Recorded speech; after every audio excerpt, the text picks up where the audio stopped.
Isang araw, may isang batang kabayang nagngangalang Dante.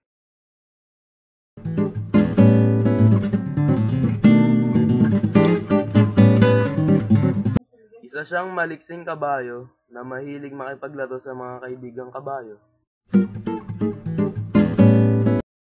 Noong isang araw, nakita niya ang pinapanood ng tatay niyang si Tino sa telebisyon.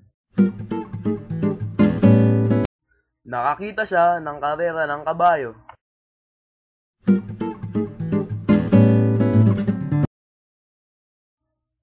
Nagustuhan niya ito.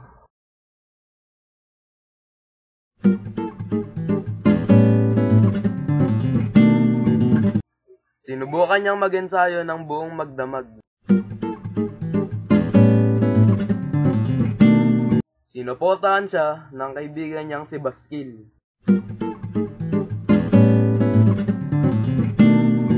Unti-unti nang gumagaling si Dante sa pagkarera.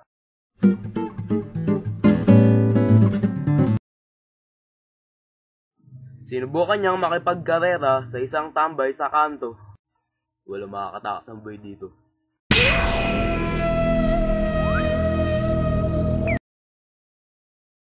Nanalo si Dante.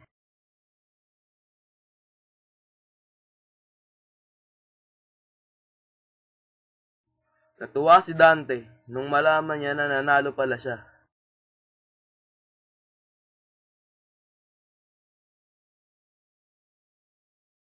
Nangarap siya na sumali sa tunay na karera ng kabayo.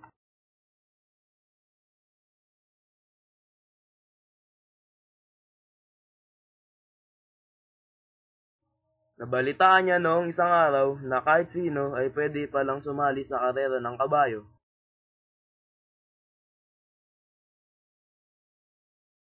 Natuwa si Dante at ninais niyang sumali sa tunay na karera.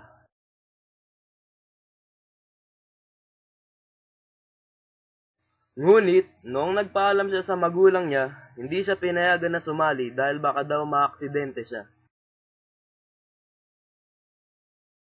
Sumali na lang siya ng pasikreto.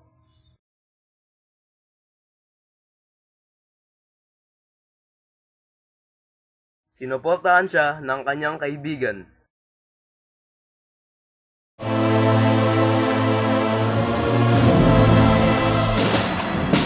Nanalo si Dante at natuwa siya. Umuwi na rin siya dahil sa sobrang pagod. Nasindak siya noong malaman niya na napanood siya ng kanyang tatay at nanay na si Rona sa telebisyon. Hinanda ni Dante ang kanyang sarili na masermonan at masabon ng maigi. Ngunit, sa laking gulat ay di naman pala galit ang magulang niya at natuwa pa sila para kay Dante.